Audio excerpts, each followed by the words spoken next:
आम ए टुंकी पहुँच जाइए देखु रास्ता टुंकी को जावाई रास्ता केते आबुड़ा खाबुड़ा है खाली पत्थर देखिए पाद रखिए ना खसीजे पानी झल झल कर सांग मैंने जाऊँ देखु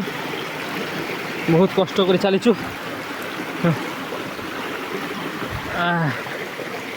धीरे धीरे चलो धीरे धीरे देखिए पाद दब लोकेशन बहुत बढ़िया अच्छी आप आसवे समस्त भल बुलिक जी।